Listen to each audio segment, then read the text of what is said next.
Hi everyone, welcome to chapter 14. We have made it, the final chapter of the book, and I hope that this has been a very enlightening semester. I hope that you have learned and grown and just really embraced the idea of being better communicators. So as we do our last chapter today, I would like to focus on the relationships in our lives and how the different relationships that we have affect the way that we communicate. So let's begin with relationships with friends, lovers, and family. And we're actually going to go through those three distinct groups. And so, just very briefly, friends provide valuable support to us.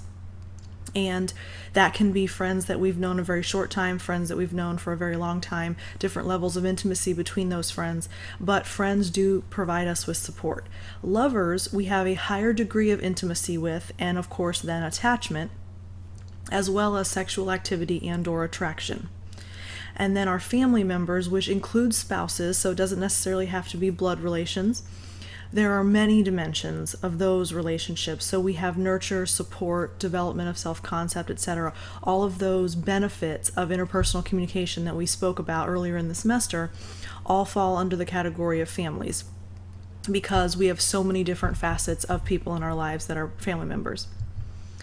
So let's begin with friends. So let's look at different stages in life. So if we think back to childhood friendships, I'm sure you can think of, if you think back to your childhood, what are the one or two main friendships that stick out in your mind?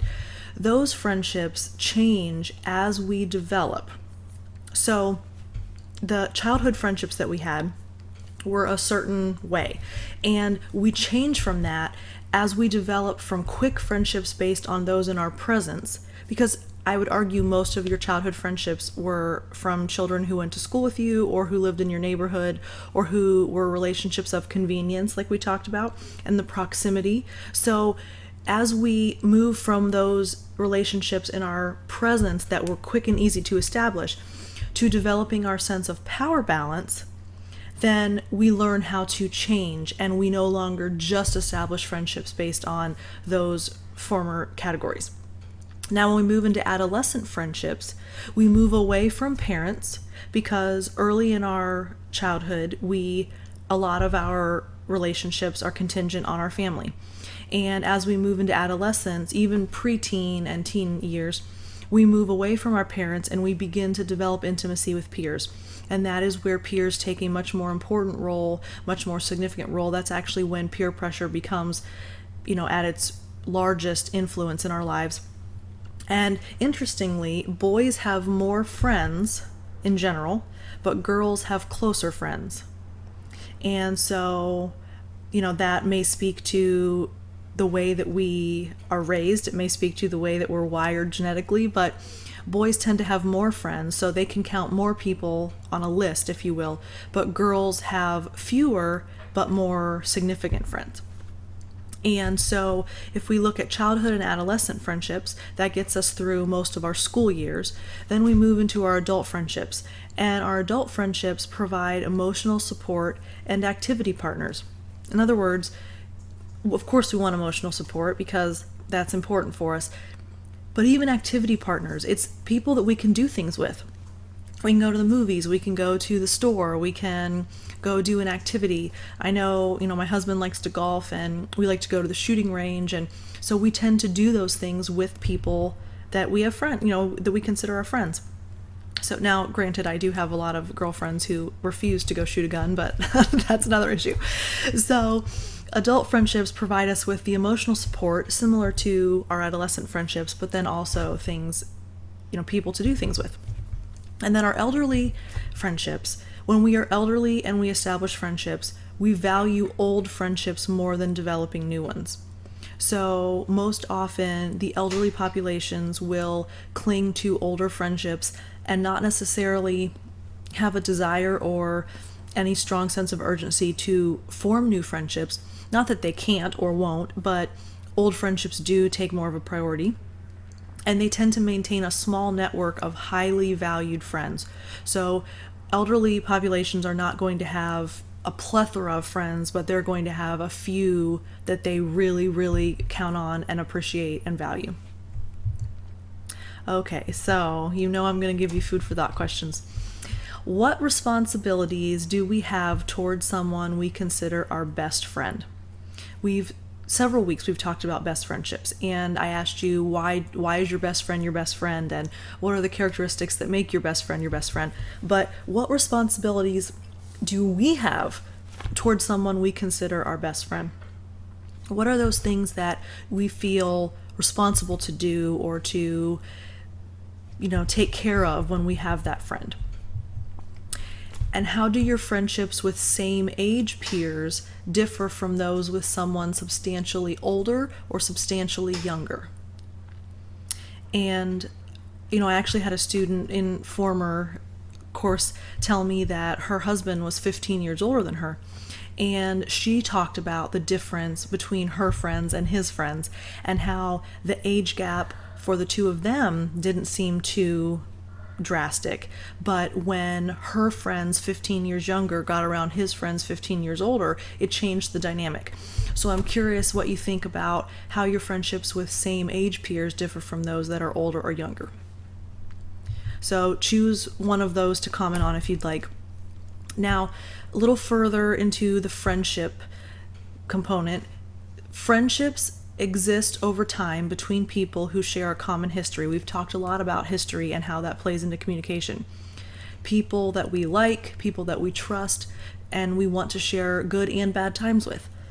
I think I remember, and I'm going to paraphrase because I don't know it verbatim, but I think I remember a phrase that said, your best friend is someone who knows you're good and bad and loves you anyway. And so when we think about the common history that we have with people and the more intimate relationships we have with people, we obviously like them, we trust them, and we're willing to go through the ups and downs with them. It doesn't need to be just about good times.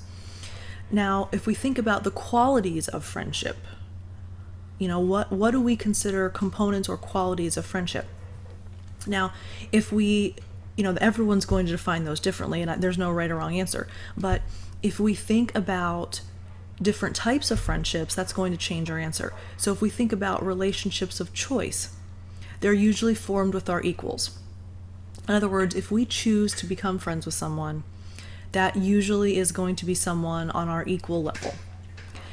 And friends are able to help us manage the mundane. When things are just boring and blah as can be, that helps us manage the mundane when we have a friend to share it with. And they provide encouragement.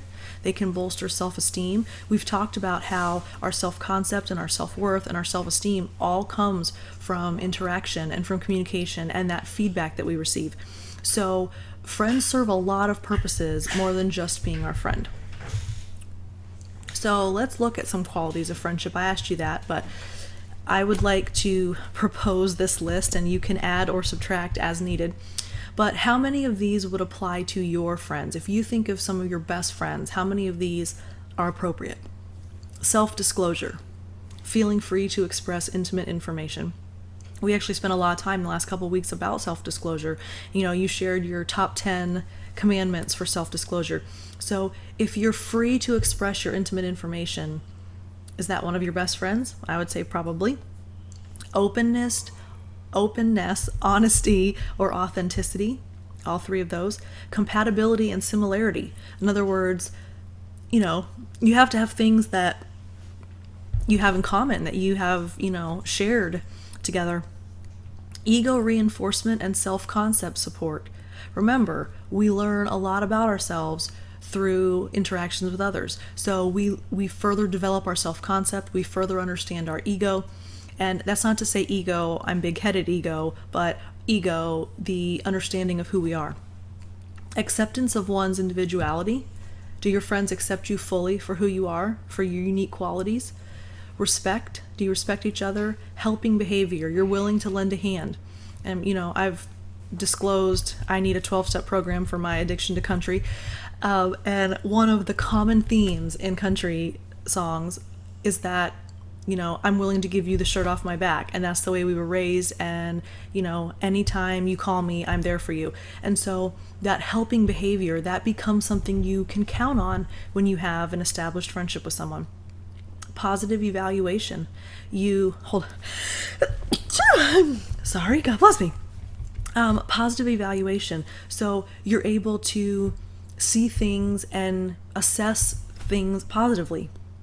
They can give you some positive feedback. You can give them some positive feedback. It doesn't have to be so negative and critical. You trust each other. That's very important. And then you have concern and empathy for each other.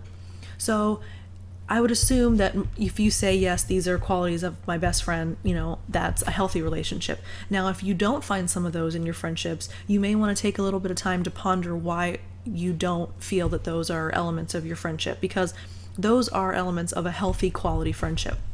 So maybe your friendships aren't giving you what you need, or, they're not meeting your needs. And so maybe we can develop that a little further as far as how we can go from here and find some good friends.